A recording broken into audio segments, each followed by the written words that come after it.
Broadcasting live from the Business RadioX studio, it's time for the GNFCC 400 Insider. Connect, build, and grow with the Greater North Fulton Chamber of Commerce. Hello and welcome to the GNFCC 400 Insider, the monthly radio show and podcast presented by the Greater North Fulton Chamber.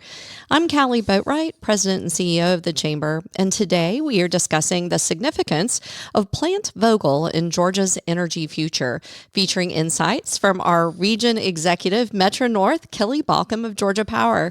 Kelley, welcome. Thank you so much for having me, Callie. It's great to be here today. We're really excited to have you here, and of course, all of our great friends at Georgia Power. But we're excited to hear a little bit about Plant Vogtle and its significance in the state.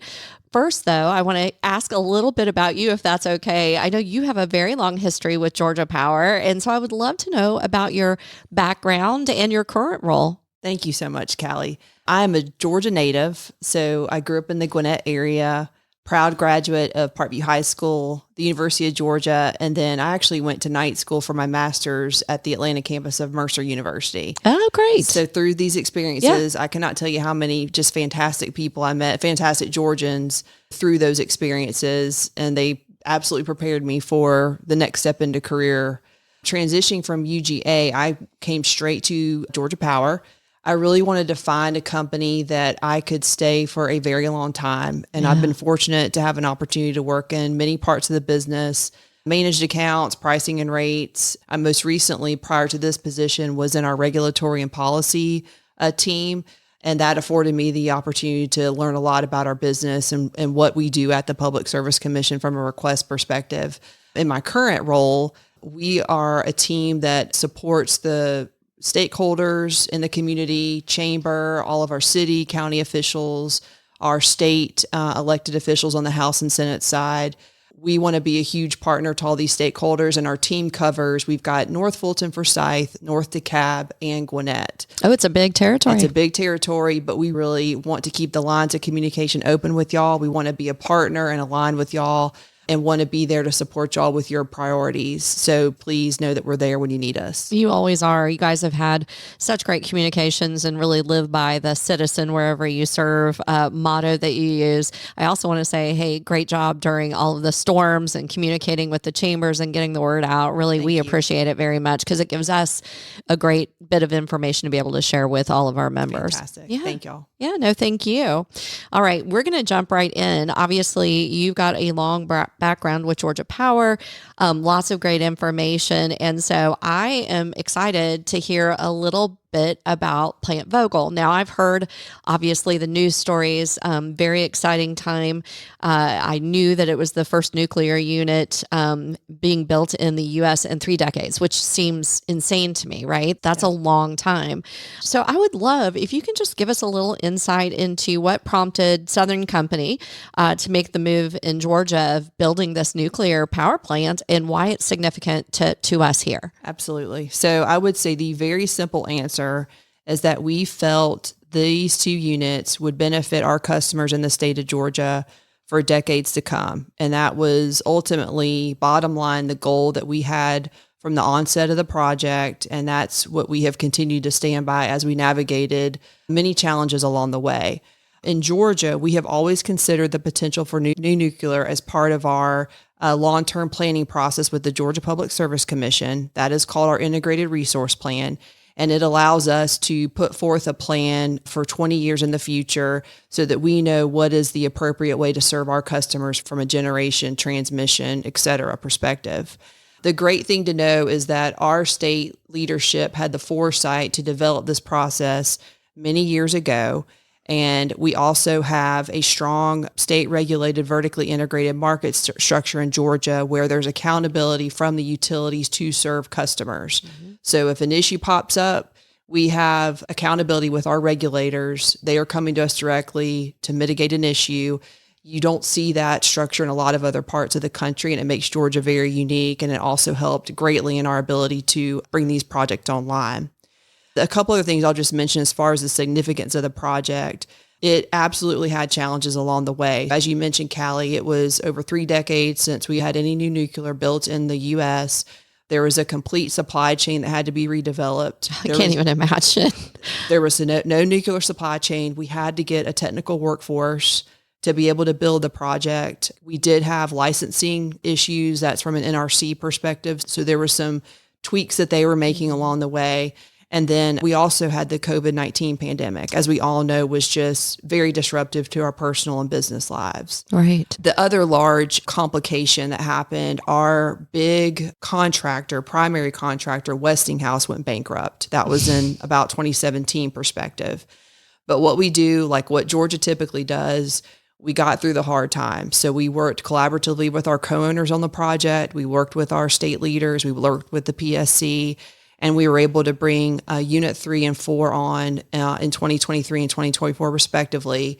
And the great stat that you need to know is that site is now the largest generator of clean energy in the entire U.S. So that is something that will be available for our customers 24/7 around the clock. And it's just a great day to be in Georgia. So okay, so it's the largest in the U.S. for clean energy. Can you define for those of us who may not know what clean energy is, how that's significant, how it's significant and different from what we know today? Absolutely. The biggest difference between nuclear generation, it's a base load generation resource type. So it's going to run 24/7, okay, but it has zero emissions. So if you look at some of your fossil generation around the state, they do a fantastic job from a reliability and base load perspective. The difference is that there's going to be carbon emissions that you're dealing with relative to nuclear. The other thing that nuclear is very helpful with, it's a good partner. It can help bring online other renewable resources. Mm-hmm. So when you think about customers looking for renewable options, that kind of backbone of nuclear generation helps to be able to bring on renewables smartly in some key areas across the state. Another difference is the waste piece from the nuclear side it's smaller in nature. It's a denser type of waste. And so from a management perspective, it is also a smaller footprint that you have to work with in order to maintain that. So There's a couple key reasons why nuclear is considered quote unquote clean. And you mentioned you guys are focused or strategically 20 years into the future, which makes sense, right? We don't grow energy support systems for today. We grow it for future growth. So as we're looking, obviously the state of Georgia is predicting that it will increase in population, right? And so as you're looking at that, was the thought process to be able to diversify types Absolutely. of energy, right? And Absolutely. So can you, what types of energy those of us, so you got nuclear, obviously. Nuclear, coal, natural gas, yes, hydro. The hydro units, primarily in the Northeast Georgia section of the state, they were some of our foundational generation units for the state. There's one here in North Fulton, as a matter of fact. That's exactly right. Yeah. And then we've got renewables. So we're also looking from a renewables perspective. We're doing a lot of battery storage, pairing with renewables or just some storage projects standalone.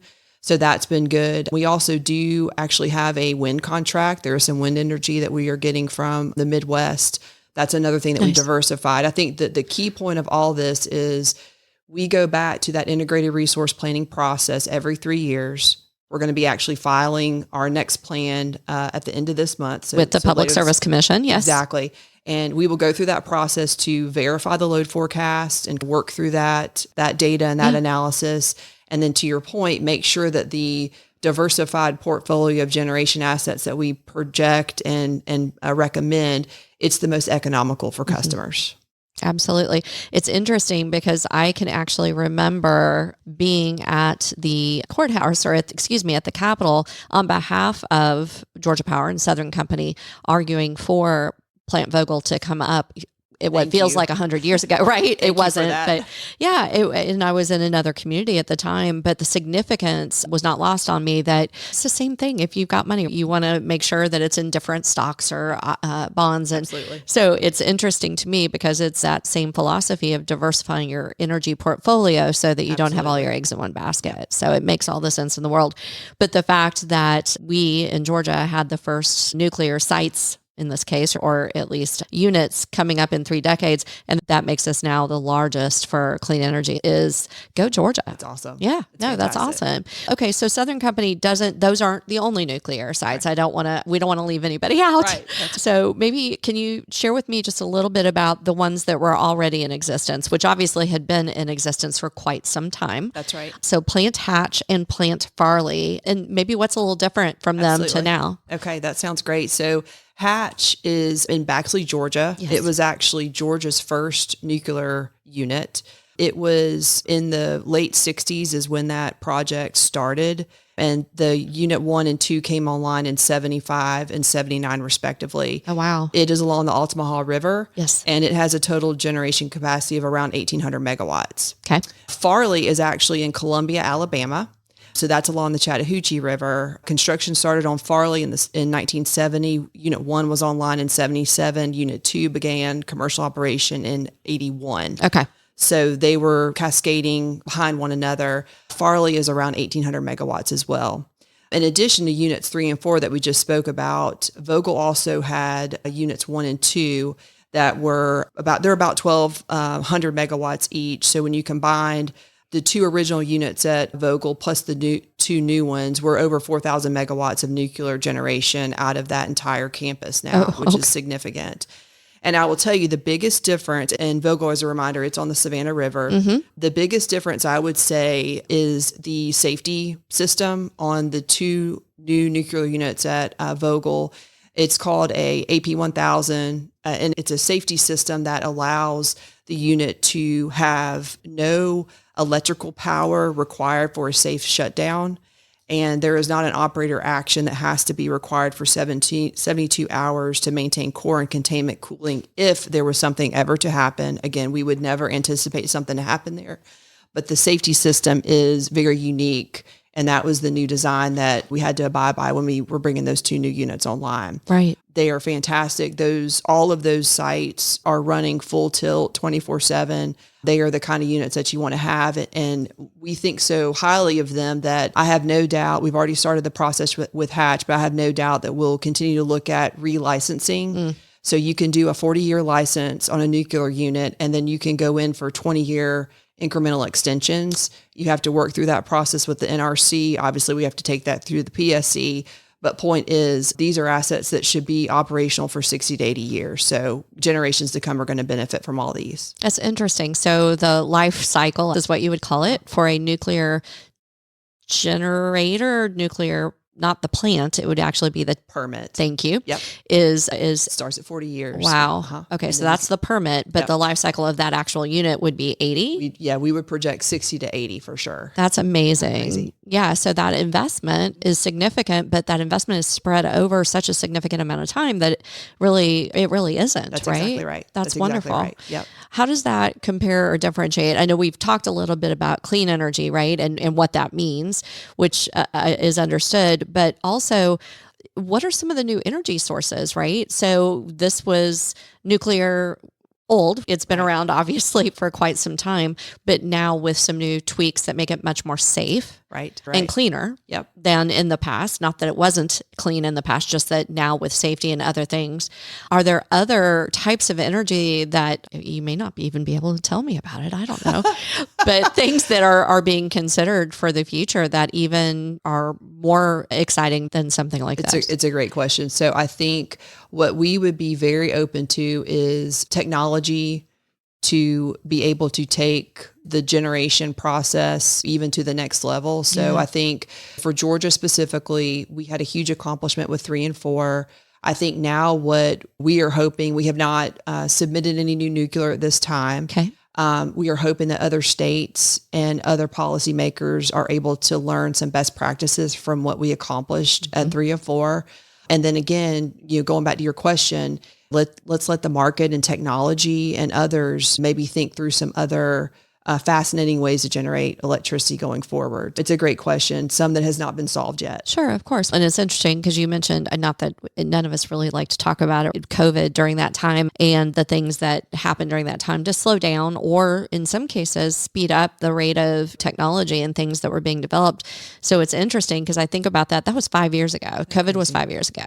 And so as I think about it now, the speed at which we are evolving solutions to problems that we have, and certainly technology, it's not necessarily what's new, but it's how do we do it differently to make it more effective. And I think that's really a great answer to the question, because I was thinking of it as what's new, bright, and shiny. And really it's how do we really dig deep and make this even better? Absolutely. I think that's exactly right. That's excellent. So let's talk about the future, because we'll be talking in 5 years about, remember 5 years ago when we talked about this. So you said right now there's no plans for, obviously you just got units 3 and 4 up and active in 23 and 24 respectively. So is there space to do a unit, a 5 or 6, or would that go at another location? That's a great question. There could be potential space at that site. We would also be evaluating other potential sites across the state like we would normally do. You do get into trying to manage where your generation units are and where there's complementary transmission to make sure that you can route that power to key need areas across the state. So that's another factor that weighs in, is where do you have some transmission? And that would be our friends at Georgia Transmission trying to, right? That's exactly right. They're one of our key partners on the transmission side. Absolutely. The thing that we all need to be super, super proud about from a Georgia perspective to talk about the future, and you mentioned it, we're now the 11th year in a row best state to do business in. Whether it's a residential customer coming to the state, whether it's a new company coming to the state, the need for power it's just remarkable right now. And Georgia absolutely has a need. If you look across the country, there's a general need for more power. What Vogtle has now enabled us to do is be ready, especially for customers that are very keen on clean energy as being the source. You've got those 2 foundational assets now to serve 24/7 clean energy capacity. But to your point, this is the beauty of the IRP process. As this load continues to grow, we can put forth a plan to be able to deliver so that our customers are satisfied. So makes sense. And we've had the occasion to work with our public service commissioner here, and certainly others in the state, and appreciate what they do to try and make sure that everything is I's are dotted and T's are crossed, so to speak. So that's great for us too. And Georgia, one of the reasons, at least in my humble opinion, that we are 11 years running best state to do business is because we do have some of the best energy costs in the U.S., right? In the world, honestly. Yep. If you look at what others are doing, I believe other states certainly can look at what Georgia's doing and learn from it. And there's no pressure. We just have to stay at the head of That's exactly right. And then again, the other piece that we want to make sure as y'all's provider, if you're a Georgia Power customer, is that you do feel like you have the reliability. Mm-hmm. So we understand the energy costs, whether you're a residential customer or a business customer, that could be a big factor to your monthly, daily, annual cost structure. We want to make sure you're getting the value because of that. Again, any feedback, we have an open door back to Georgia Power if there's some things that we can do to do better. Indeed. Are there long-term goals as far as obviously the energy that the state's going to need that Georgia Power is focused on from that perspective as far as future planning beyond that? That's a great question. In addition to possibly in the future working through some new generation that would need to be built from a company perspective, the other thing that we've had some great success with is we do offer a lot of requests for proposals. Mm-hmm. So that engages the developer market to be able to come in and bid in on capacity needs. And then they're able to select different resource types that would be applicable to those RFPs. They may have a site that would be perfect to build whether it's a renewable resource or a different fossil resource. That's another option too. So it does not always have to be a Georgia Power project, so to speak. We really want to make sure we've got the market engaged. That's another option for us to look at going into the future to continue to serve the load. Yeah, and we see some of that as well, even with our membership, as far as companies doing solar are up in this area as well. So absolutely, it's certainly a growing need. So it's going to be supply and demand. It's going to be a growing business. And so we certainly can appreciate that. And how you all work together is the important part to make it seamless. Yep. So we talked about Plant Vogtle and the fact that it really does position Georgia as a primary player among everyone in the country. That's true, absolutely, right? So yes. we're seen as top of do we host folks who come and want to see what you've done with the Plant Vogtle facility? Absolutely. And I know we're going to get to come and do a tour, which I'm very excited about with some of our leaders at the North Fulton Chamber. So I'm very excited to be able to come over and do that. So I'm going to drill down, and it's a very specific question. So if you don't have the answer, no fault of yours. We've talked about the state and how that benefits. How about North Fulton? I know your territory, obviously, with Gwinnett and Forsyth, a little bit of DeKalb and North Fulton. Tell us a little bit about what our residents here will, and not just residents, but businesses, right? Commercial, how they are going to feel the effects of what you are doing now and in the future. Absolutely. So I would say, as it relates to Vogtle specifically, the one key attribute it brought immediately to all Georgians and to the North Fulton area was that reliability component. So as we have seen the dynamic weather in Atlanta lately, these really cold days and really hot summer days, there is a need to make sure you've got a reliable units out there working on behalf of all of our customers. So there is an assurance that you're going to have reliability because we've got those units online and they can operate in all kinds of weather. That's what they're built for. So that's fantastic. The other thing, we've hit on this a little bit, but the other thing I would just continue to mention, this is the part of the state where there is a very technology focus from your business customers. That's right. Residents too. And that's fantastic. It's a very unique hub of the state. So with that being said, there are a lot of technology companies that do prioritize clean energy resources. And so having those in our toolkit is another great thing that relates back to the North Fulton community. The other thing I will say too, because of all this growth, there's a job market, there's a workforce development need in the state. And North Fulton has a great technical program with Gwinnett Tech here right at our doorstep, along with other fine academic institutions, K through 12. The school systems are known for all the great students that they produce. So if you think about load growth coming, new businesses coming, we have to have a workforce capable to fill those jobs. And North Fulton's in a very unique situation because of just all the academic rigor that is going on in this part of the state. So those are some very specific things in North Fulton as it relates to clean energy and just this continued need for capacity to support new load. It's interesting. The workforce piece, of course, as a chamber, we work on workforce. It's very important as far as that talent pipeline.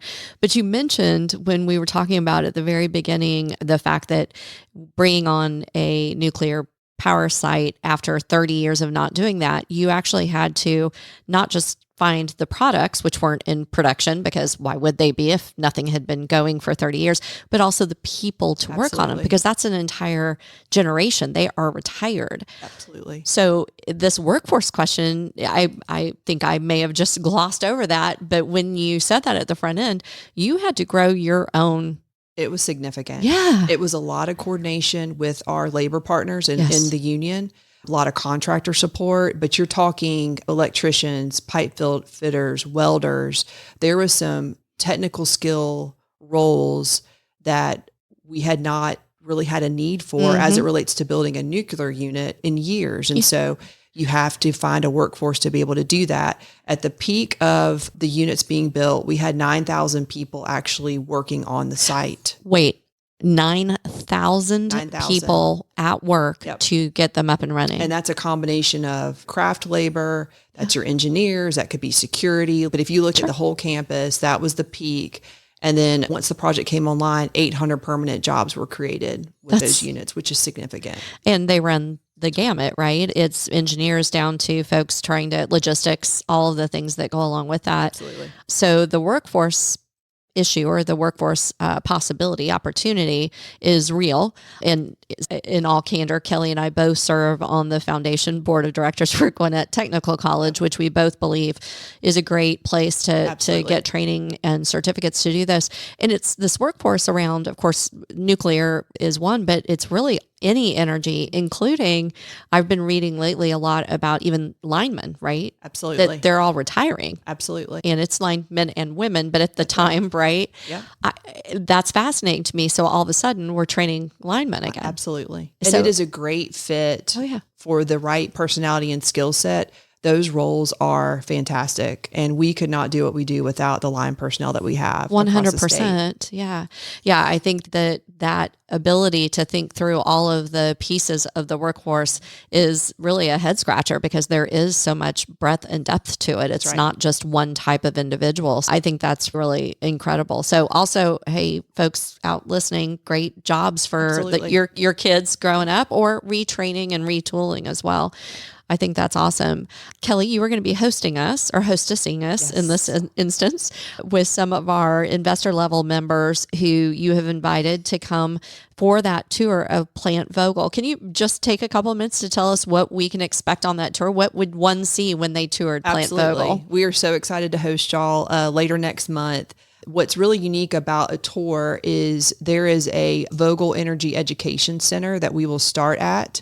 And you will get a deep dive into nuclear energy, the actual site itself. We've got subject matter experts that do these tours every day. So there's a lot of Q&A that's going to happen at the onset of the visit. We're going to have a chance to look at not only all the buildings, but you'll be able to see an up close of the cooling towers.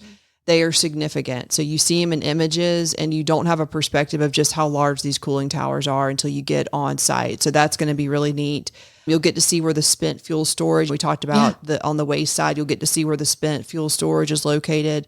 And then there's a water intake facility. These nuclear units, do require water. And that is a fascinating building along the river to get to see that. It'll be a great day. I know it's a commitment, but for those that are on the fence about it, please come. It'll be a once in a lifetime experience. And obviously that's why these plants, all three of them, are built on rivers, right? Because there is a significant use for that water. It's returned. That's correct. Cleaned Recycled. and returned. Correct. Absolutely. So it's not hurting anything, but it's important to have that as a cooling effect. And I believe I'm correct in that those units, the largest part of it actually is the cooling part of it because you have to keep that stuff cool. That's right.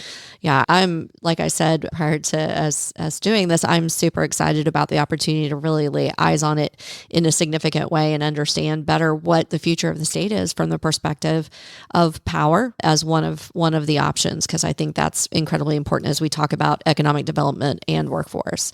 Here's a loaded question for you. So what's next for Georgia Power and Southern Company as a result?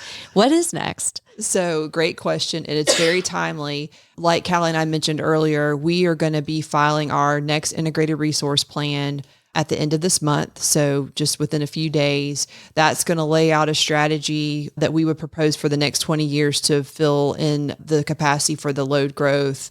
There'll be some programs, other things that we're going to propose.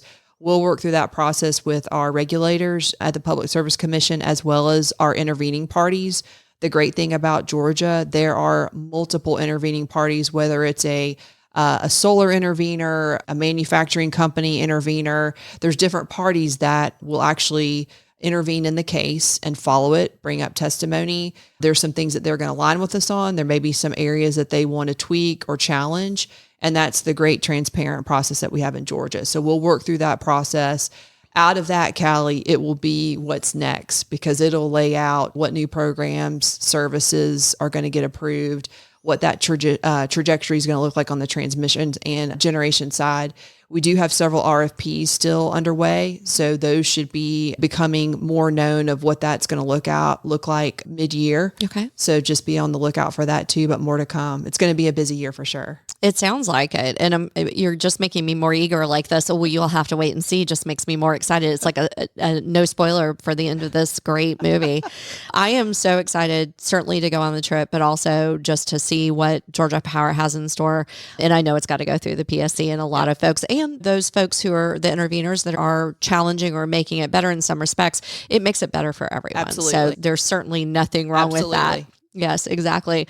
All right, Kelley. So you have scratched the surface. There's really so much more. If folks are so excited by the information that they've discovered as a result of this, can you tell them where they can go online to find you or find out more about this? Okay, share that. Absolutely. So I would definitely start with .com. There's a lot of great information. You can follow us on Twitter at capital G Georgia, capital P for Power. We're on Instagram, GA_Power. I would also encourage you to look at the Southern Company website and Southern Nuclear website. Southern Nuclear is a fantastic partner. They actually operate our nuclear unit. So if you really want to drill down to some more specifics on the nuclear side, that's another great place to work, or great place to look, rather. It is a good place to work. It is a great place to work, too. But a great place to find information. And so if they want to reach out to you, what's the best place to find you? Would that be on? So you can find me on LinkedIn. You can also reach out to my email. It's mclosk@southernco.com. Don't hesitate to do that. But LinkedIn's a great place. You can just message me there, Kelley Balkcom. That's exciting. Thank you for spending some time with me. It's not like you have nothing going on. We just got to steal you away for a few minutes, which I appreciate so much. I truly appreciate you being here with us. And also, I want to thank Georgia Power and certainly Southern Company, Southern Power, Southern Nuclear for being such great partners. And Kelley, I will tell you again, you are definitely a citizen where you're serving, and we appreciate you and John Asbell and your team and the work that you do with us as well. Thank you so much. All right, listeners, I appreciate you spending the time with us today on the GNFCC 400 Insider presented by the Greater North Fulton Chamber. To listen to this show again or to hear any of our previous episodes, I hope you'll visit GNFCC400insider.com. And to find out more about the Greater North Fulton Chamber, all of our events and programs, you can always visit GNFCC.com. Until next time, I'm Kelley Boatright, and this has been the GNFCC 400 Insider on Business Radio X.